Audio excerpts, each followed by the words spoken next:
chargé sur le bois. C'est par ta grâce seule que je suis pardonné. C'est par ta grâce seule que tu m'as racheté. Oh, oh, oh. Merci pour la croix, ton amour pour moi. Oh, oh, oh. Ta grâce ne faillit pas. On peut taper dans les mains ce matin. Amour parfait. Amour parfait, tu t'es donné à la croix pour tout effacer de mes péchés.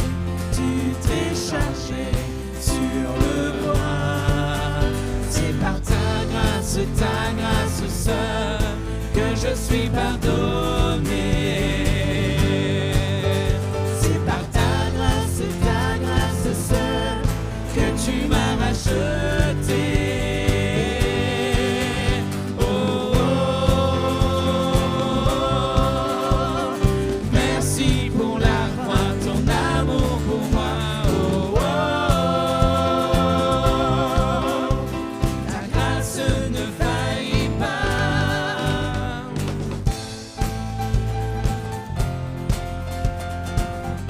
Alléluia, Seigneur. Rien ne pourrait me justifier. Ton pardon est immérité. Tous mes efforts ne suffiraient à me sauver. C'est par ta grâce seule que je suis pardonné. C'est par ta grâce seule que tu m'as racheté. Oh, oh, oh. Merci pour la croix, ton amour pour moi. Oh, oh. Ta grâce ne faillit pas. Oh, oh.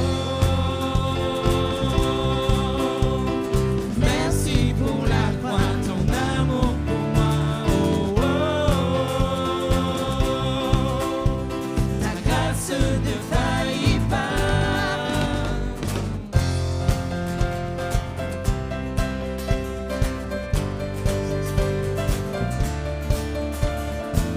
Ta grâce justifie, ta grâce m'affranchit, ta grâce purifie, ta grâce m'offre la vie, ta grâce m'a sauvé, ta grâce a pardonné, ta grâce m'a comblé, ta grâce m'a libéré, ta grâce justifie, ta grâce m'affranchit, ta grâce purifie, ta grâce m'offre la vie, ta grâce m'a sauvé, ta grâce a pardonné, ta grâce m'a comblé, ta grâce m'a libéré, ta grâce justifie, ta grâce m'affranchit, ta grâce purifie, ta grâce m'offre la vie, ta grâce m'a sauvé, ta grâce a pardonné, ta grâce m'a comblé, ta grâce m'a libéré.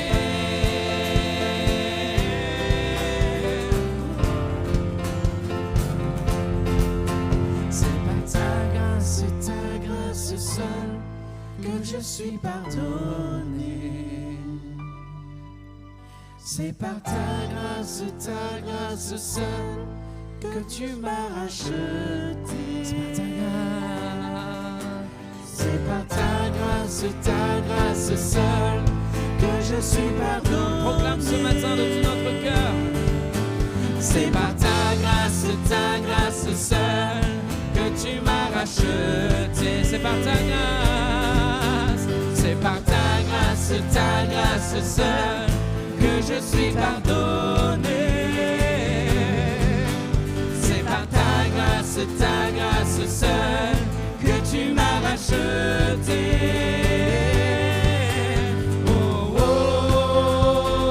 oh. Merci pour la croix, ton amour pour moi. Oh,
Tu es fort et insondable, infini et redoutable, majestueux, immuable. Tu es là, nous te chantons, nous proclamons, tout-puissant, souverain, tu tiens ma vie dans ta main, rédempteur, couronné, par toi je suis libéré. Tout-puissant, souverain, tu tiens ma vie dans ta main, rédempteur, couronné, par toi je suis libéré.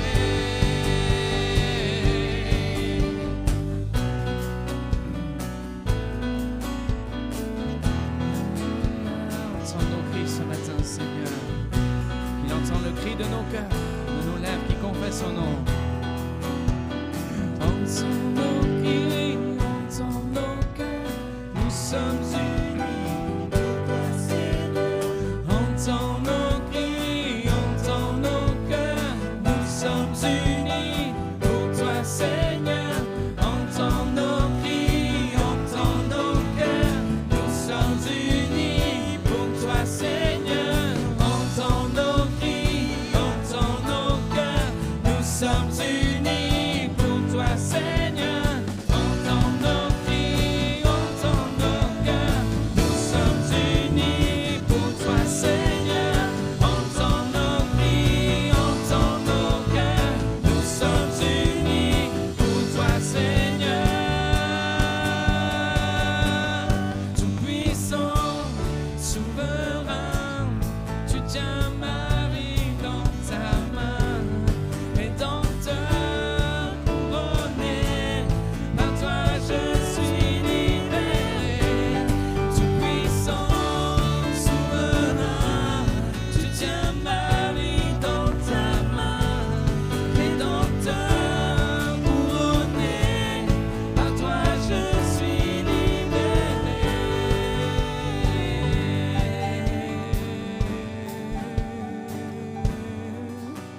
On pourrait acclamer ensemble le Seigneur ce matin. Alléluia.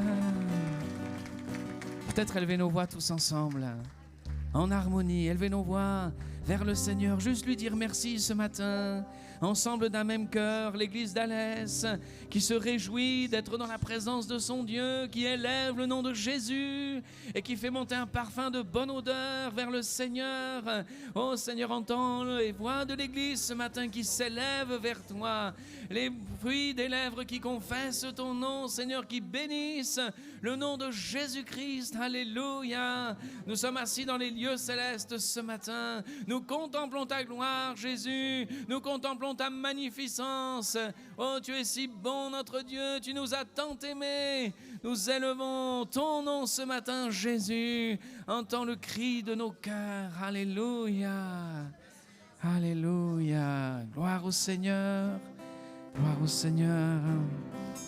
Il nous a choisis. Qui vous aurait choisi? Je crois que nous-mêmes, on ne se serait pas choisi pour le ciel. Mais lui, il l'a fait et nous l'avons reçu. Alléluia.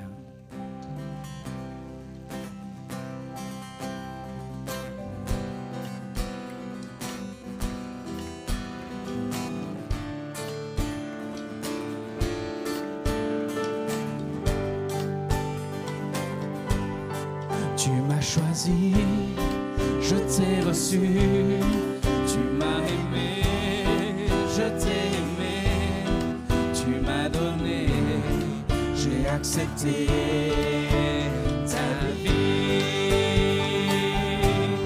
Je suis tombé, tu m'as relevé, tu as effacé tout mon passé, tu m'as pardonné, tu m'as transformé.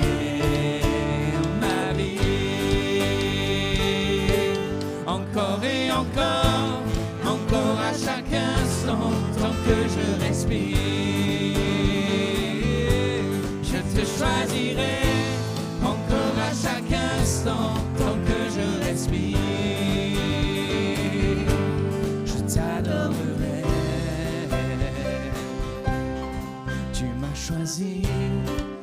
t'ai reçu, tu m'as aimé, je t'ai aimé, tu m'as donné, j'ai accepté ta vie. Je suis tombé, tu m'as relevé, tu m'as effacé tout mon passé, tu m'as pardonné, tu as transformé ma vie. Encore et encore, encore à chaque instant, tant que je respire. Alléluia. Je te choisirai, encore à chaque instant, tant que je respire. Encore et encore, encore et encore, encore à chaque instant, tant que je respire. Je te choisirai, encore à chaque instant, tant que je respire. Je t'adorerai. La dernière fois tu m'as choisi, je le réalise ce matin.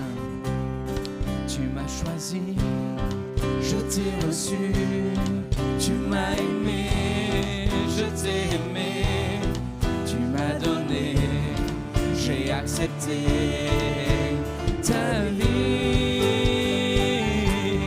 Je suis tombé, tu m'as relevé, tu as effacé tout mon passé, tu m'as pardonné, tu as transformé ma vie.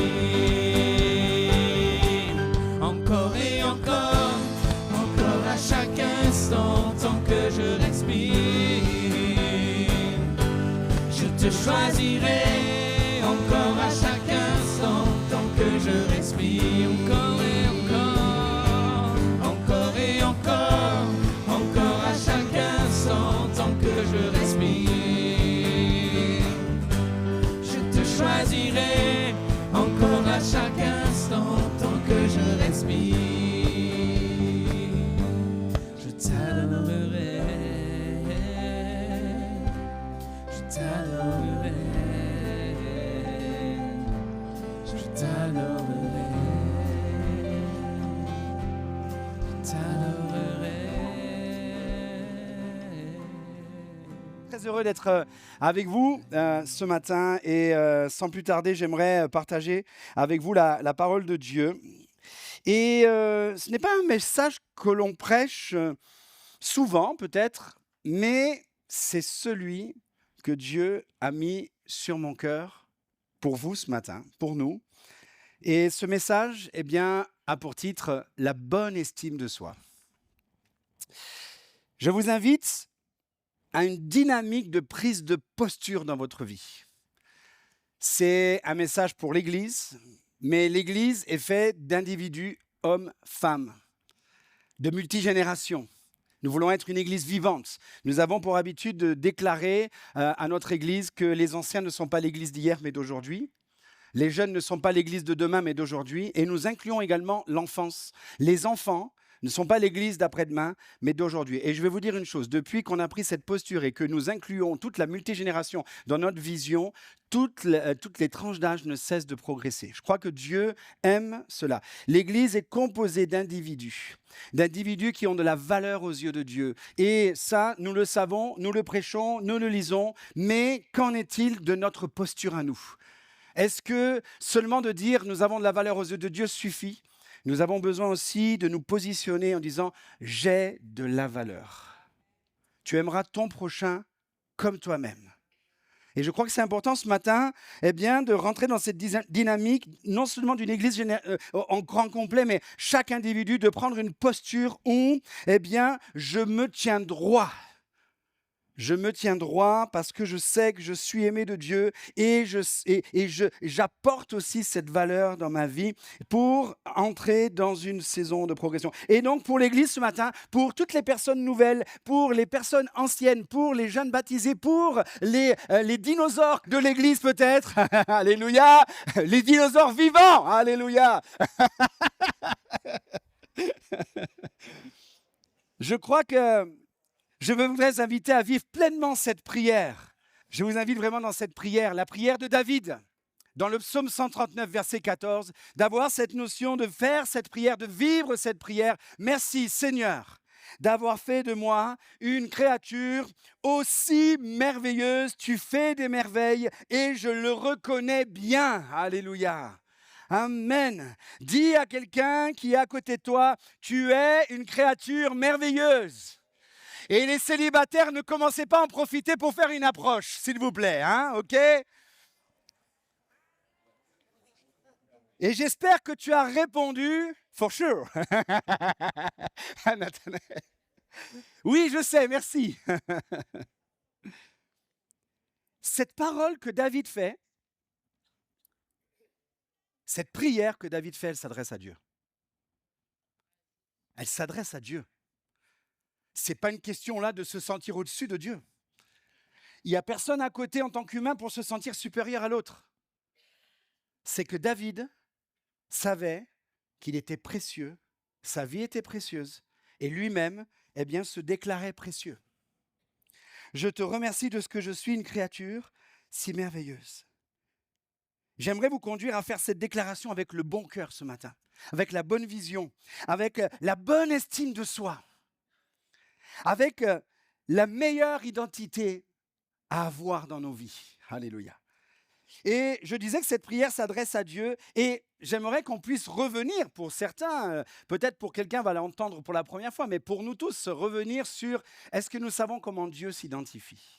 Rappelons-nous comment Dieu nous identifie. Moïse, quand il va savoir qu'il est appelé de Dieu et qu'il doit aller de la part de Dieu pour délivrer son peuple, un peuple qui avait été complètement sous-estimé, dévalorisé, là, rejeté, réduit à néant, Moïse va dire à Dieu, mais je vais donc aller trouver les Israélites, on est dans Exode chapitre 3, verset 13. Je vais donc aller trouver les Israélites, ok, et leur dire, le Dieu de vos ancêtres m'envoie vers vous, ok, mais s'ils me demandent ton nom, que leur répondrai-je ? Et Dieu déclara à Moïse, tu leur répondras, je suis qui je suis. Littéralement, je suis le grand je suis. Voici ce que tu diras aux Israélites, je suis, m'a envoyé vers vous. Et les amis, je crois que là, nous avons toute cette base de la vie chrétienne, de l'identité, de l'estime que nous devons avoir. J'aimerais voir ce premier point avec vous ce matin sur les dangers de l'estime de soi. Les dangers de l'estime de soi. Et le premier danger que je voudrais voir avec vous ce matin sur le danger de l'estime de soi, c'est devoir faire pour être. Dieu se présente en « je suis » et non pas « je fais ». Et souvent, pour avoir une bonne estime de soi, pourquoi on met tous nos efforts pour trouver notre identité dans le « je fais » alors que nous sommes ? Alors que Dieu est. Ce n'est pas dans le « je fais » que nous devons déclarer notre identité, mais c'est dans le « je suis ». Et le « je suis » de Dieu. Dans l'être et non le faire. Dans l'être et non le paraître, les amis. Amen. Vous savez, à l'église, j'ai toujours de la difficulté, j'ai toujours de la réserve quand... eh bien, en tant que pasteur, on vient me saluer les dimanches ou des personnes qui viennent pour la première fois. Ils se présentent à moi en disant tout ce qu'ils font, tout ce qu'ils ont fait, tout ce qu'ils savent faire et presque tout ce qu'ils voudraient faire avant que je connaisse leur prénom. J'aimerais ce matin nous rappeler que si nous avons besoin de faire pour être estimés, un jour, on risque de se casser la figure parce que qu'en est-il si nous ne pouvons plus faire ? Nous sommes l'Église de Jésus-Christ avant de faire l'Église. Nous ne faisons pas l'Église, nous sommes l'Église. Amen. C'est-à-dire que même dans le cadre du service que nous avons, merci Seigneur, l'Église ne peut pas exister s'il n'y a pas des hommes et des femmes au service. Déjà, j'aime bien remplacer le fait de servir plutôt que de faire, vous voyez ? Mais si des gens viennent à l'église juste pour faire, où en est notre consécration avec le Seigneur ? Ou alors, je ne viens que lorsque je fais quelque chose. Mais si on en arrive à ce stade de venir à l'église juste quand nous faisons, nous passons d'un statut de mercenaire de berger à mercenaire. Puisque il est dit que le berger, il donne sa vie pour ses brebis, il s'investit. Et le mercenaire, il fait les choses que lorsqu'il attend son salaire. Voyez. Et je crois qu'on a besoin de retrouver cette notion d'être et non de faire, pour trouver aussi cette bonne estime de soi. Nous devons aimer Dieu avant tout pour qui il est et bien avant ce qu'il fait. Parce que, les amis, et si Dieu arrêtait de faire? Est-ce que tu aimes Dieu parce qu'il guérit ou parce qu'il est le Dieu de la guérison? Les amis, nous devons nous attacher au Dieu de la guérison avant d'être attachés à la guérison de Dieu. Souvent, je partage ceci, vous savez, on veut des miracles, gloire à Dieu, on veut vivre encore des miracles. Je ne remets pas du tout en question la notion de guérison ou des miracles, quoi que ce soit. Mais vous savez, avec les années, avec l'expérience, avec les épreuves de la vie, avec le cours de la vie, avec les épreuves des uns des autres que vous accompagnez dans l'épreuve, il y a toujours deux dimensions à regarder dans le miracle. Tu peux avoir un miracle où Dieu agit instantanément. Jésus n'a-t-il pas calmé les tempêtes pour pas que les apôtres périssent? Mais il y a d'autres miracles aussi, c'est qu'il est capable de nous faire traverser la tempête jusqu'au bout sans que celle-ci, nous terrasse. Et j'aime à rappeler que Dieu est le Dieu du miracle, et nous le chantons. Mais j'aime aussi à rappeler que si Dieu décide de ne pas faire un miracle, il demeure le Dieu du miracle. Et je n'ai pas besoin de trouver mon identité en tant que chrétien, seulement dans le miracle de Dieu, de ce que Dieu peut faire, mais je trouve mon identité, mon estime dans le Dieu du miracle, parce qu'il est. Parce qu'il est. Amen. Et je crois que c'est important. Deuxième danger que nous trouvons dans l'estime de soi, c'est le réussir, le prouver à tout prix. Il y a cette notion, on a besoin de prouver qui nous sommes, de réussir à tout prix. Et il faut réussir pour exister. Il faut prouver aux autres qui je suis pour s'estimer. Et ça nous amène à des dimensions où il faut toujours être au-dessus des autres. Alors que la notion de la parole de Dieu nous dit, mais regardez les autres comme étant au-dessus de vous-même. Trouvez votre estime, vivez votre épanouissement spirituel, vivez votre joie dans le fait de voir les autres comme étant au-dessus de vous-même. Mais quand on ne s'estime pas et qu'on a besoin de toujours prouver, il faut qu'on soit toujours au-dessus du lot. Et quand on est toujours au-dessus du lot, quand on a besoin d'être toujours au-dessus du lot, on risque d'écraser les autres. Pour la réussite personnelle, des fois, il y a des personnes, pour atteindre des niveaux hyper élevés, pour s'estimer, ça part au détriment de la famille. Ça part au détriment du couple, ça part au détriment même de sa propre santé. Il y a des personnes, elles sont épuisées dans la vie parce qu'il faut faire, prouver, réussir. On s'aperçoit que réussir à tout prix ou imposer son existence peut coûter cher, peut parfois coûter cher. Vous savez, cette notion, souvent on a vu dans le parcours, des parents qui n'ont pas réussi ou qui auraient souhaité être telle personne dans la profession, médecin par exemple, et qui n'ont pas réussi pour X raisons, et qui vont à tout prix vouloir que leurs enfants fassent ce qu'eux, ils n'ont pas réussi à faire ou auraient voulu faire, mais qui n'est pas forcément peut-être l'appel de leurs enfants. On a besoin aussi de réaliser cela. Un danger de l'estime de soi, c'est de devoir toujours réussir ou de prouver à tout prix qui nous sommes. Et aussi, il y a cette notion qui peut être aussi un danger pour l'Église. C'est de se dire que s'il n'y a pas de résultat, ça veut dire que c'est un échec. Les amis, ce n'est pas parce que quelquefois il n'y a pas de résultat que c'est forcément un échec. Il ne faut pas forcément chercher toujours une raison à quelque chose qui ne fonctionne pas. Ou à une prière qui n'est pas exaucée. Ou un nombre de statistiques qui stagnent ou qui baissent. Et bien entendu, je crois que, vu que le Seigneur nous amène à vivre une réussite dans notre vie, je crois que s'il n'y a jamais de victoire, s'il n'y a jamais de bien-être et s'il n'y a jamais de progression, c'est aussi un bon moyen de se remettre en question. Donc, qu'on puisse vraiment réaliser ces choses. Troisième danger que je voudrais voir avec vous ce matin, dans cette première partie de message, dans le danger de l'estime de soi, c'est se sous-estimer. Se sous-estimer, c'est avoir une mauvaise opinion d'une personne ou d'une chose, ne pas l'apprécier à sa juste valeur. Et les amis, se sous-estimer, vous savez quoi? Ça nous écrasera toujours plus. Et il y a des choses qui sont là, qui peuvent nous sous-estimer. J'en parlais hier avec les ados. Et je le dis aussi à l'église. Est-ce que vous avez des complexes? Les complexes nous amènent à avoir une mauvaise image de soi. Presque, tu te dis, mais j'ai tout pour me détester. Trop moche. Mais par rapport à quoi? En fait, les complexes nous amènent parce qu'il y a des comparaisons. Trop maigre, trop grand, trop petit, trop costaud, trop doué. Vous savez que des fois, c'est un complexe, ça. Trop doué. Tu connais pas celui-là, Jean-Paul? Et quand même, tu te sous-estimes, mon frère.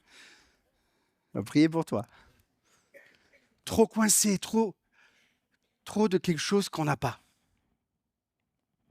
Le physique, trop grand, je disais, les oreilles décollées, les cheveux qui tombent, j'en sais rien, enfin bref, complexe. Et les amis, Dieu a choisi des personnes qui étaient complexées. Je ne dis pas que c'est un péché d'avoir des complexes, mais on doit aller dans une notion de progression et d'estime de soi-même. Mais Dieu a quand même choisi des hommes complexés et des femmes complexées. Moïse, je ne sais pas parler, il dira. Il était complexé. Je ne sais pas parler, on voit quelqu'un d'autre qui sait parler. Un autre, Gédéon, je suis le plus petit. Je suis le plus petit de ma famille qui est la plus petite dans mon territoire. Jérémie, le prophète, je suis trop jeune. Ézéchiel, je ne suis pas capable. Esther, qui était devenue reine quand même, c'est impossible. Ruth, je suis une étrangère. Rahab, je suis une ancienne prostituée. Vous savez, des fois, les étiquettes nous complexent. On est même des fois complexé de nos propres erreurs qu'on a vécues avant le Seigneur, ou sur la route où on se repent. On se repent, Dieu efface, Dieu fait que les choses sont redevenues nouvelles, et nous, on est encore dans les anciennes. Mais Seigneur, non. Et Marie, je suis vierge. Tu peux avoir plein de choses comme ça, mais Dieu te choisit. On l'a chanté tout à l'heure. C'est toi, j'ai été choisi. Alléluia. Les amis, j'en parlais hier avec les ados. J'ai vécu une grande partie de mon passé dans la sous-estime. Avant Dieu, j'étais un jeune complexé, timide, introverti, j'avais pas confiance en moi, je manquais d'assurance, j'arrivais pas à parler en public, je ne savais pas prononcer des mots comme cela en public, j'étais tétanisé à cette idée. À l'école, je voulais surtout pas qu'on m'interroge, qu'on m'aide, c'était incroyable. Et puis là, cette sous-estime, c'était aussi par rapport au regard des autres, qu'est-ce que les autres pensent de moi? Je disais hier aussi aux ados, quelquefois je voyais deux jeunes dans la rue, lorsque j'étais là, je voyais deux jeunes dans la rue qui riaient entre eux, je ne les connaissais pas, moi j'étais sur le trottoir d'en face. Eh bien, rien que de voir deux jeunes rire entre eux, j'avais l'impression qu'ils se moquaient de moi. Parce que les amis, la sous-estime nous amène aussi dans une boucle de pensée, d'imagination, de parano, qui à un moment donné, tu t'arrêtes pas, ça tourne en boucle. Et je ne dis pas qu'on change du jour au lendemain de cela, même quand on est croyant, mais c'est un parcours. Mon parcours de guérison s'accomplit. Je dis s'accomplit parce qu'il y a des fois des situations dans la vie où on se sent encore incapable. Mais Dieu nous rend capables. L'apôtre Paul, il dira, 3 fois j'ai prié Dieu de me guérir. Dieu m'a dit, ma grâce te suffit. Et j'ai appris avec cela, quand j'ai vu que Dieu n'allait pas m'exaucer dans une demande, j'ai appris à comprendre que Dieu, dans ma faiblesse, se glorifie et glorifie sa puissance.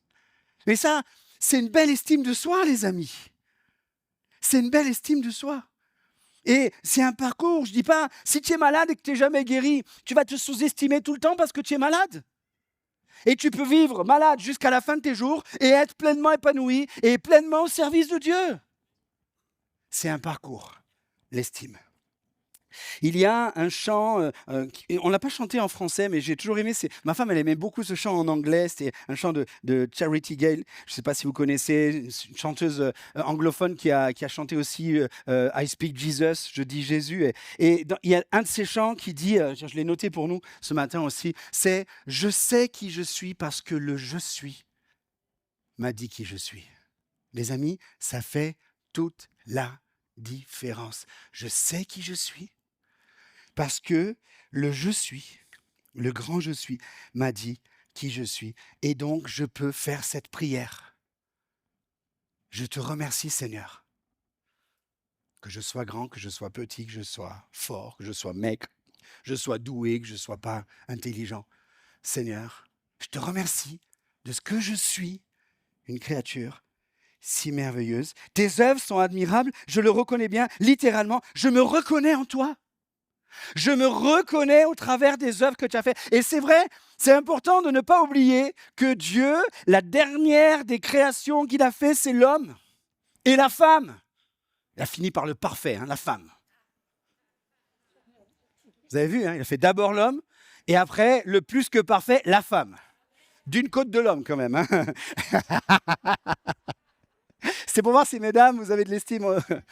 Ok. Et Dieu, quand il a fait l'homme, il a dit, cela est très bon. Tout était bon et l'homme, c'est très bon. C'est-à-dire que toute la création a été faite inférieure à l'homme. Ce qui est supérieur à tout cela, c'est l'homme et la femme. C'est ta propre vie. Et David, quand il fait cette prière, tes œuvres, tu fais de moi une créature si merveilleuse, tu fais des merveilles, tes œuvres sont des merveilles, je le reconnais bien, je me reconnais dans la beauté que tu as créée. Amen. Ce matin, on avait un lever de soleil par la fenêtre au petit déjeuner. Il y avait un magnifique horizon rose. Et puis, Annie est arrivée toute prête, Annie Mansané, avec un beau t-shirt rose. Et à un moment donné, je dis, vous voyez, il y a le lever du soleil, il est beau, le rose, mais le rose qui est là, il est encore plus beau. Et Gérard, il a redemandé en mariage.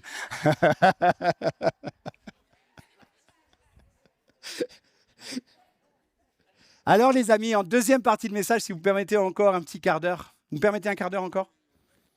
J'aimerais qu'on puisse voir une étape dans la vie de David. Une étape de la vie de David que tout le monde connaît, les croyants en tous les cas. C'est ce moment où il va aller jusqu'à affronter Goliath.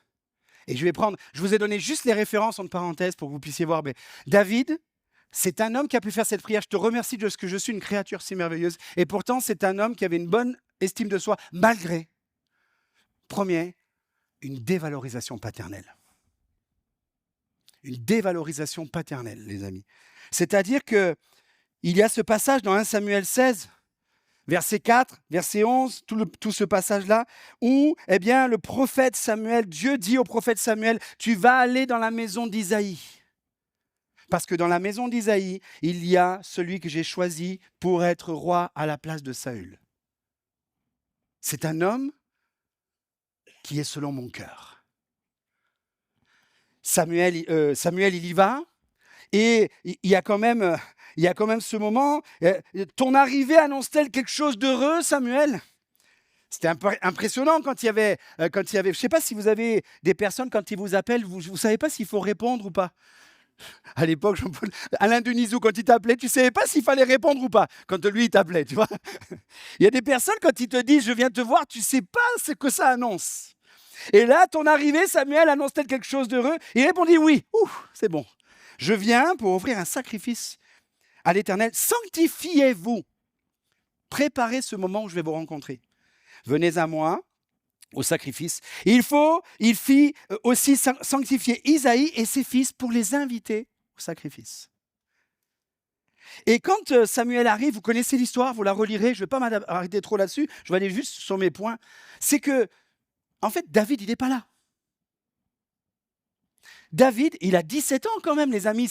C'est plus l'enfant que à la table de Noël, quand c'est trop petit, quand c'est trop grand, il y a trop de monde et que la table, tu fais la petite table des enfants à côté. Mais les enfants, jusqu'à 10 ans, tu les mets à côté. Mais quand tu as 12 ans, 13 ans, l'enfant que tu mets à côté, il te fait la tête toute ta vie. Il faut les mettre, il faut inclure. David, il a 17 ans, il y a un repas hyper important où toute la famille est conviée. Il n'est pas là. Il n'est pas invité. Et là, on se dit, mais est-ce que David, aux yeux de son père, est-il sanctifiable? Est-ce qu'il en est digne de venir à ce repas de la plus haute importance?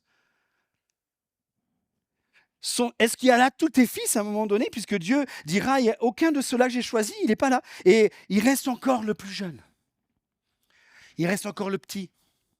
Il reste encore l'autre, là, celui qui garde les brebis. On ne va pas partir tant que... Va le chercher. Quoi? David?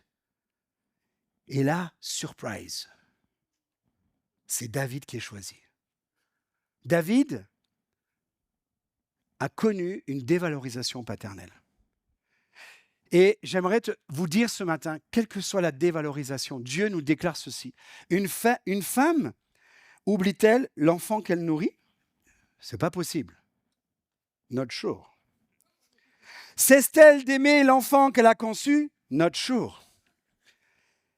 Mais même s'il y a supposé qu'une telle chose arrive au point que les mères oublient leurs enfants, Dieu dit, moi, je ne t'oublierai jamais. Amen. Si tu es oublié, si tu es dévalorisé, si tu es abandonné des hommes, j'aimerais te dire ce matin, tu n'es point abandonné de Dieu. Et tu peux continuer à avoir de l'estime en toi parce que tu sais que tu es estimé de Dieu.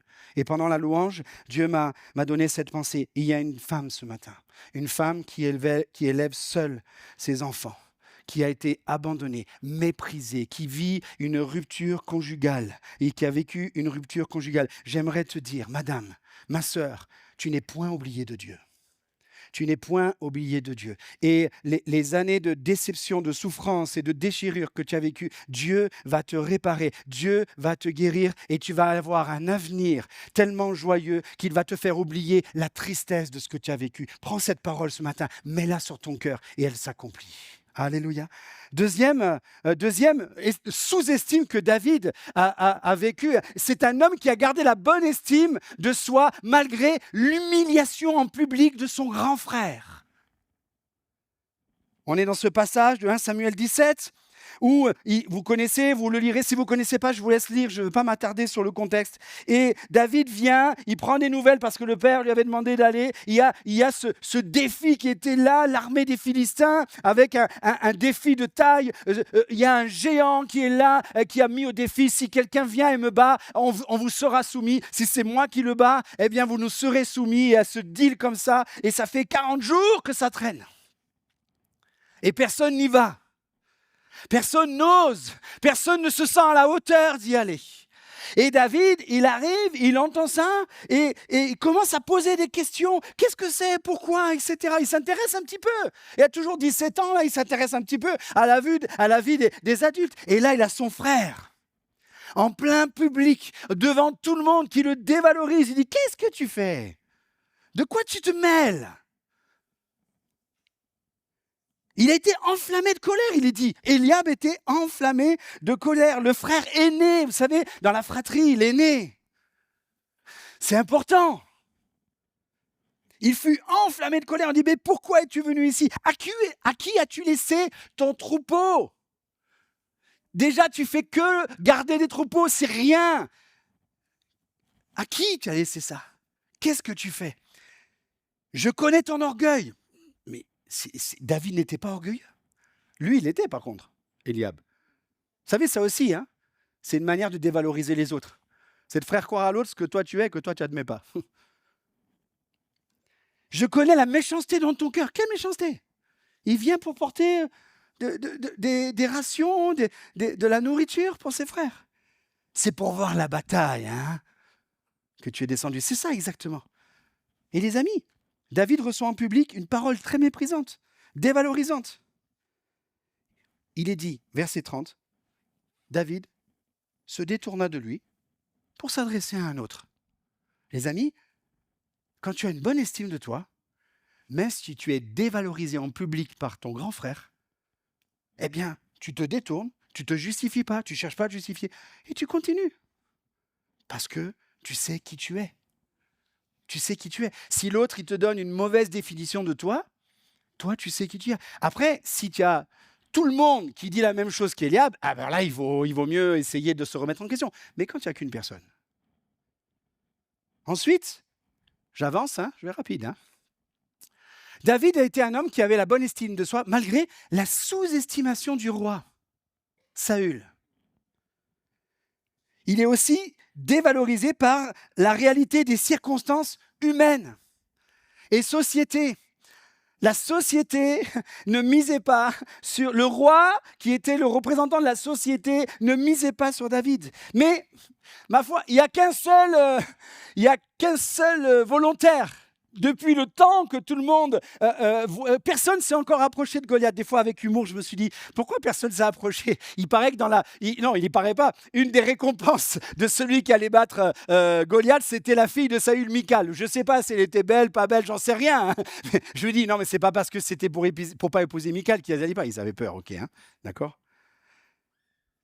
Et Saül, il dit à David, verset 33 du chapitre 17, « Tu ne peux pas aller te battre avec ce guerrier, tu es un enfant. Regarde-toi. » Voyez là? Il est un homme de guerre dès sa jeunesse. Et toi, regarde-toi. Tu es un enfant. Regarde-toi. Regarde-le. Comparaison. On en a parlé tout à l'heure sur les complexes ou pas? Ce sont les comparaisons qui engendrent des complexes. Et qui nous donnent de vivre cette sous-estime. Et là, David, à un moment donné, regarde-le. Regarde-le, ça veut dire que peut-être Goliath, il était en train de s'approcher à ce moment-là. Au loin. Et David va dire, ah ouais, ah oui, oui. Non, c'est bon, c'est vrai, je suis bon à rien, je retourne. Non, David, franchement, comme il y va encore, les amis. Pourquoi? Parce qu'il savait qu'il allait au nom du Seigneur. Il savait que c'était avec l'identité de Dieu qu'il y allait. Et j'aime à imaginer David qui dit, un géant? Où c'est un géant? Moi, je vois qu'un géant, c'est celui qui est en moi, et c'est moi le géant. Gloire à Dieu, hein. Et je crois que c'est important aussi. Vous savez, à ce moment-là, Saül, il dit, bon, ok, ben, de toute façon, on n'a que lui, on y va. Il dit, bon, allez, au moins, prends mon armure, prends mon épée, prends mon bouclier. David, il n'avait pas encore mis d'armure. Lui, son armure, c'était une fronde, un bâton. Et quand il est dit qu'il met l'armure de Saül, il n'arrive même pas à avancer.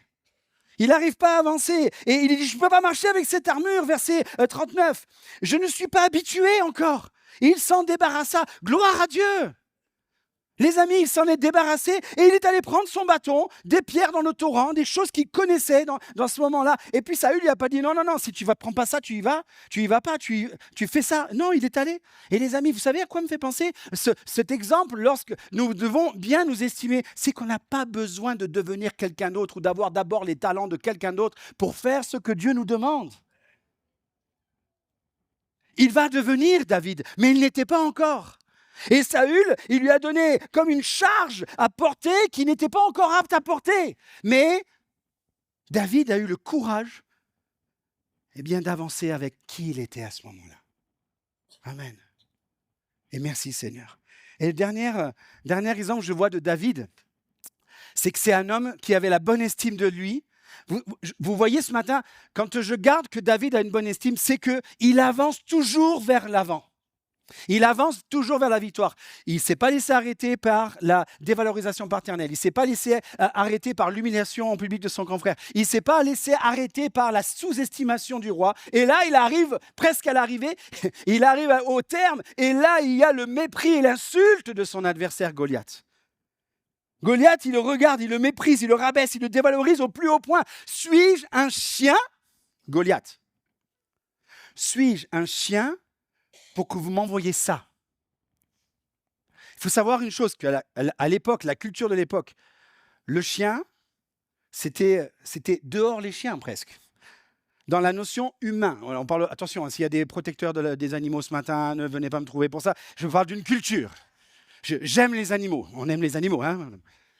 Mais à l'époque, cette insulte-là, suis un chien, ça veut dire, est-ce qu'on me considère comme un chien pour m'envoyer ça? Ça veut dire qu'il rabaisse David en dessous de ceux qui n'étaient pas du tout considérés à l'époque. David, il aurait pu se dire, non, c'est mort, c'est bon, c'est fini, tu as raison. Non, David dit aux Philistins, tu marches contre moi avec l'épée, la lance et le javelot, mais moi je marche avec toi, contre toi. Au nom, dans le nom, il y a l'identité. Dans l'identité de l'Éternel, mon Dieu, alléluia, qui est l'Éternel des armées, qui est le Dieu d'Israël, que tu insultes. Aujourd'hui, l'Éternel te livrera entre mes mains. Et avec la fronde, la pierre, David a fait tomber le géant. Et on connaît l'histoire. Il a gagné. Alléluia. Amen. Je vais terminer. Je vais vers mon appel ce matin. J'aimerais déclarer ceci, et à l'image de David, bien le vivre nous-mêmes.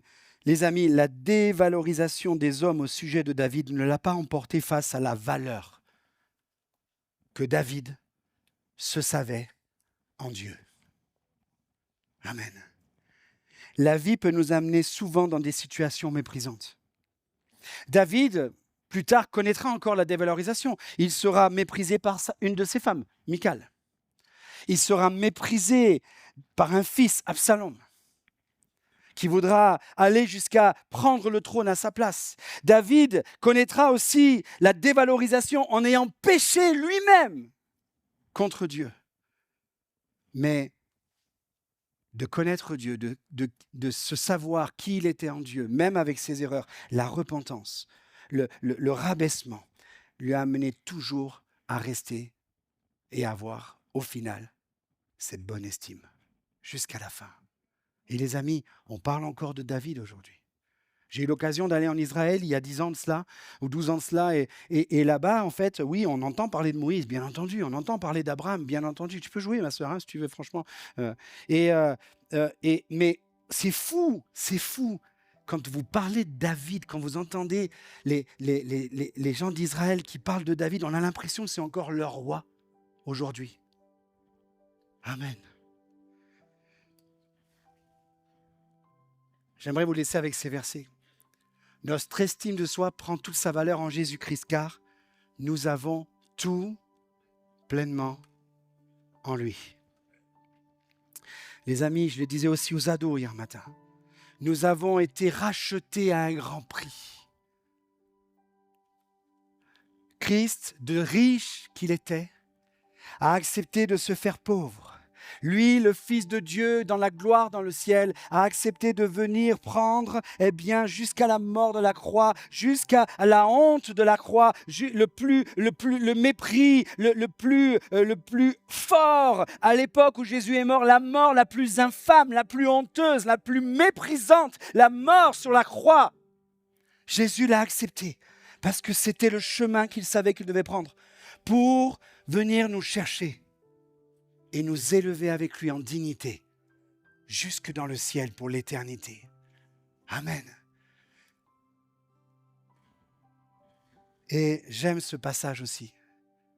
1 Corinthiens chapitre 15, verset 10. Par la grâce de Dieu.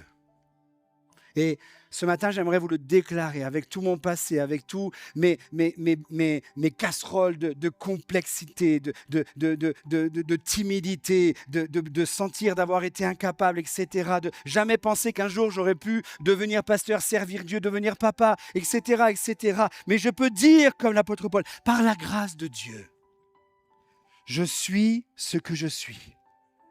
Et sa grâce envers moi n'a pas été sans résultat. Et j'ai envie de vous dire ce matin, la grâce de Dieu a produit du résultat. Et qu'elle produise encore du résultat dans votre vie ce matin.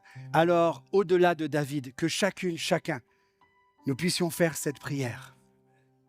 Le but de mon message ce matin, et le Seigneur m'a envoyé pour cela aussi au milieu de vous, c'est de pouvoir à dire avec certitude et avoir cette estime renouvelée, cette estime restaurée, cette estime ressuscitée, cette estime peut-être naissante dans votre vie, au point que vous puissiez faire cette prière. Merci, Seigneur, de ce que je suis, une créature si merveilleuse. Ne le dis pas à la personne à côté de toi, dis-le à toi-même. Est-ce qu'on peut incliner nos têtes, fermer nos yeux un instant et rester un instant dans le recueillement, s'il vous plaît. Tu fais des merveilles, Seigneur, je le reconnais bien. Alléluia. Je vais dans un appel ce matin pour les uns et les autres. Je ne vais pas vous inviter à venir devant, le temps passe, mais j'aimerais quand même que vous puissiez, en tant qu'Église, mais surtout en tant qu'individu de l'Église, en tant que pierre vivante de l'Église, le corps de Christ, pouvoir répondre à cet appel. Et de laisser, toute notion, sentiment de dévalorisation de côté. Et ce matin de dire, Seigneur, je veux m'appuyer sur toi, Seigneur, le grand je suis. Alléluia. Seigneur, je ne veux plus devoir faire pour être, Seigneur. Je ne veux plus devoir réussir à tout prix, Seigneur, pour être quelqu'un. Seigneur mon Dieu, je ne veux plus être dans la sous-estime de moi-même, Seigneur. Je veux, Seigneur, m'approcher de toi tel que je suis, parce que toi, Seigneur, pour moi tel que je suis, Seigneur mon Dieu, tu as donné ta vie. Alléluia. Tel il est, tel nous sommes. Mais tel nous sommes, tel il a été pour nous, les amis. Alléluia. Amen. Ce matin, j'aimerais dire à un époux dans ce lieu, ne dévalorise plus ta femme. Ce matin, j'aimerais dire à une épouse dans ce lieu, ne dévalorise plus ton mari. Venez vraiment dans un temps où vous allez vous estimer l'un et l'autre. Parents, j'ai dû passer par ces phases-là, moi aussi, dans ma vie. J'ai dû demander plusieurs fois dans mon parcours pardon à mes enfants parce que j'ai été dur. Je les ai dévalorisés par le fait que je les ai irrités. Et quelquefois aussi, j'ai eu des réactions avec eux dans le cheminement parce que moi-même, je ne me sentais pas à la hauteur. Et du coup, le fait d'avoir été maladroit avec eux, c'était comme si je prenais de la valeur en faisant cela, mais j'ai fait des erreurs. Et j'ai demandé pardon à mes enfants. Et merci Seigneur, parce qu'aujourd'hui, le pardon rétablit toute relation. Tu es peut-être un papa ou une maman qui a besoin de venir demander pardon à ton enfant parce que tu l'as dévalorisé. Peut-être des grands-parents qui ont besoin de venir demander pardon à leurs petits-enfants parce qu'ils les ont dévalorisés. Ils ont voulu leur mettre une armure sur les épaules qu'ils n'étaient pas capables de porter. Et bien souvent, bien aimés aussi, on a mis des fardeaux sur nos enfants. Nous, on est chrétiens, on a marché comme ça, on a agi comme ça, il faut que vous fassiez comme ça. Sauf que c'était pas nécessaire. Et que le Seigneur rassemble les multigénérations. Amen. Te sens-tu dévalorisé par la maladie? Vous savez, ça peut être très dévalorisant, la maladie. Tu es à l'hôpital, tu es sans la coiffure, là, tu es sans le maquillage pour les dames, tu es sans le 3 pièces pour les messieurs, tu es juste avec ta blouse. Tu fais des examens, peut-être tu as fait des examens qui t'ont dévalorisé et tu te sens dévalorisé dans la maladie. J'aimerais te dire que celui qui a accepté de se dépouiller lui-même en obéissant jusqu'à la mort de la croix, il est ressuscité, il a été revêtu de gloire, il est dans le ciel. Et aujourd'hui, c'est un Dieu resplendissant de gloire, c'est un Jésus resplendissant de gloire qui est à tes côtés. Et si toi, tu te trouves un temps comme dépouillé par la maladie, sois restauré dans ton âme par la valeur que tu as à ses yeux. Alléluia. Sois un exemple de Jésus-Christ glorieux dans ta maladie dévalorisante. Alléluia, Jésus. Amen. J'aimerais faire un appel aussi général à l'Église ce matin. Estimez-vous les uns les autres. Alléluia. C'est des notes que j'ai prises juste avant de monter sur l'estrade. Le Seigneur m'a parlé comme cela pendant le temps de louange. Estimez-vous les uns les autres.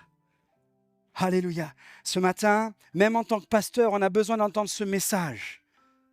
et que l'équipe pastorale reçoive ce message. Tu as de la valeur aux yeux de Dieu. Tu as besoin d'avoir cette bonne estimation, aux yeux de Dieu. Et je crois aussi que l'Église, ce matin, a un devoir, c'est d'estimer son pasteur. Souvent, on a des histoires qui se créent, des contentieux de relations avec les pasteurs. Vous savez pourquoi? Parce que les pasteurs, ils semblent durs, mais des fois, les pasteurs, des fois, on est durs parce que les chrétiens sont durs aussi avec nous. Et alors, qu'est-ce qu'on fait? On essaie de surenchérir, mais on fait pas un bon combat, on fait pas l'œuvre de Dieu. Mais ce matin, je ressens dans mon cœur, dans l'estime des uns et des autres, vous avez besoin d'estimer votre pasteur. Alléluia. L'apôtre Paul va déclarer à des chrétiens, arrêtez de dire, moi, je suis de Paul. Moi, je suis de Pierre, Céphas. Moi, je suis d'Apollos. L'apôtre Paul dira, mais on est tous de Jésus-Christ. Et les amis, l'apôtre Paul peut représenter, le pasteur principal. Et certains pourraient dire aujourd'hui, moi, je suis de Jean-Paul. L'apôtre Pierre peut représenter un peu le pionnier. Moi, je suis de Gérard. Ou Apollos, c'était comme le dernier arrivé, l'enseignant. Certains pourraient dire, moi, je suis de Nathanaël. Je prends cette liberté ce matin, même si vous ne m'invitez plus jamais, mais je vous le dis de la part du Seigneur. Les amis, ne faites pas de comparaison avec les pasteurs. J'ai parlé de Gérard, de Jean-Paul et de Nathanaël, mais vous avez sûrement eu d'autres pasteurs dans le parcours. Et quelquefois, on s'empêche d'avancer parce qu'on reste figé dans l'identité d'un pasteur.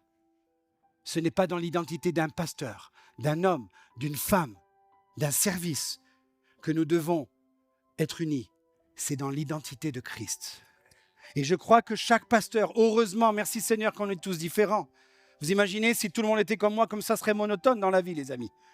Mais parce qu'il y a d'autres pasteurs différents, trouvez dans l'épanouissement personnel de votre estime, cherchez pas de la comparaison entre les pasteurs, mais de la complémentarité et de faire de ces complémentarités, ces diversités, votre richesse et associez votre diversité et votre complémentarité avec eux afin que la richesse du Seigneur soit glorifiée. Est-ce que l'église d'Alès, ce matin, est-ce que ça vous dit, si vous le pouvez, la santé vous le permet, de vous lever à votre place?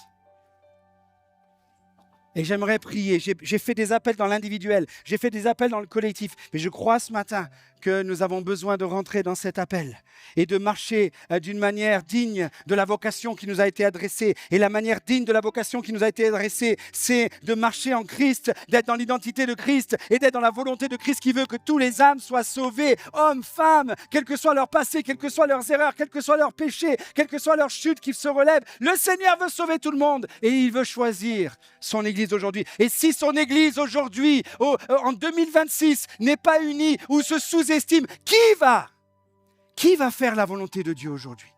Seigneur mon Dieu, je prie pour mes frères et sœurs ce matin.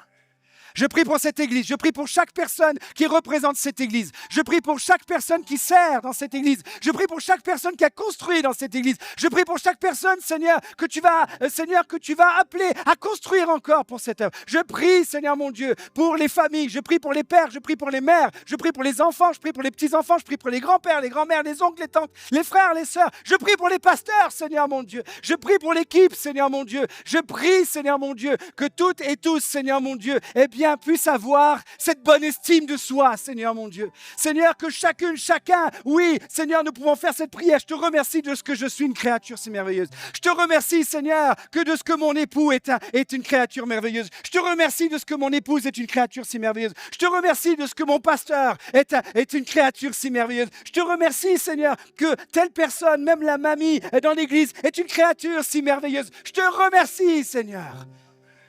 Ton œuvre est merveilleuse, je le reconnais bien. Je me reconnais dans ton œuvre, je me reconnais à travers toi. Je me reconnais en toi, Seigneur. Tu es merveilleux. Et puisque tel tu es, tel nous sommes, Seigneur, je suis merveilleux. Nous sommes merveilleux, Seigneur Jésus.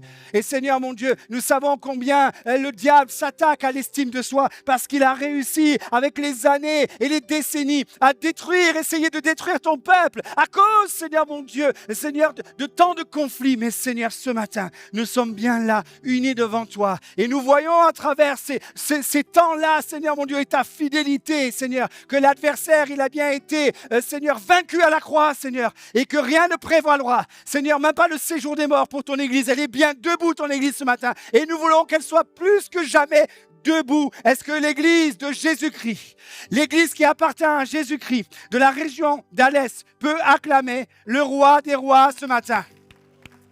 Nous donnons toute la gloire à Jésus-Christ ce matin. Alléluia. Mais est-ce qu'également, tout en continuant d'acclamer le roi des rois, est-ce qu'on peut acclamer qui nous sommes en Jésus-Christ? Alléluia.